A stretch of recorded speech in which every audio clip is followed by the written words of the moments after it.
First-time home buyer, thinking about buying a home and you're not sure what the steps are between signing and closing?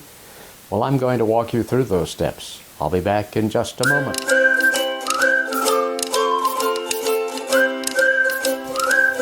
What happens after I sign a purchase agreement? Well, you go into escrow, and that is a way to protect both the buyer and the seller until the time of closing. A third party is involved in this, and they will keep a copy of the transaction and also any escrow funds that won't be distributed until the day of closing. What goes into an escrow account? Well, what goes into an escrow account is money that guarantees that you're going to close on the home. Now, that can be a percentage of the sale price, or it can be a fixed amount. And that is deposited with a third party. It could either be an attorney or it can be a title company. And those funds will then be relinquished to you or given credit to you at the day of closing. If you're going to pay for your home over time, then first and foremost, you're going to have to get a mortgage loan. And the steps for that is that you'll contact your lender and get qualified for the loan, and the lender has some tests that need to be completed before they can give approval. One would be an appraisal of the home to make sure that it meets the contract price, and that might be a contingency in the contract. Then they may also request that you get insurance on the home. Home insurance protects you after you're in the home, so that if you have any storm damage or a fire that would happen, that you can pay for those repairs.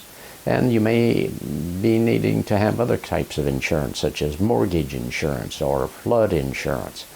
And the thing is that if you put down less than 20%, you will be required to have mortgage insurance. So these are some of the things that you need to do before closing, be with your lender, and follow things through. What is an appraisal? An appraisal is a professional opinion formulated by a licensed or certified appraiser. And it's going to be required by the lender to make sure that the sales price and the home's value line up. If there's a mismatch between the sale price and the appraised value, then it's very possible that the lender will have different circumstances in loaning you certain amounts of money. And the other thing is that there may be a contingency in your contract that says that the home must appraise to the sale price. And if it does not, then you may go back and renegotiate the contract.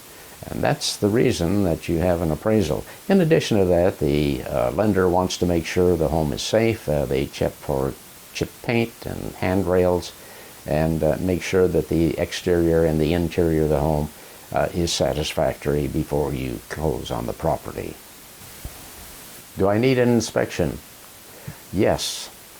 Many times the contract calls for an inspection. That's one of the contingencies. And what happens is that the inspector, and there are several inspectors around the Hayes area that are very well qualified, they go through look at the exterior of the home, the interior of the home, check the wiring, the plumbing, all those things to make sure everything is proper and in good condition. I know many instances in older homes, they've had the federal breaker box, which is a faulty breaker box over time, and generally needs to meet code. They have to replace the breaker box. So it's good to have that home inspection and make sure that anything that the inspector finds is taken care of by the seller, so that you don't have that once you move in and find out, oh gosh, I wished I would have known this before I closed. So getting a home inspection by a qualified person is very important in your process of buying a home.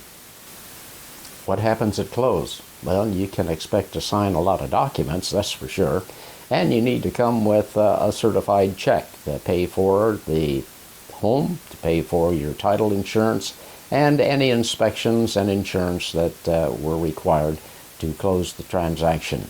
After that's all done, you'll get the key from the seller, and you're the happy homeowner. Well, I hope this information has been beneficial to you. I would encourage you to subscribe to my channel, and if you need help in buying a home or selling a home, I'm available just a phone call away at 785-623-1634.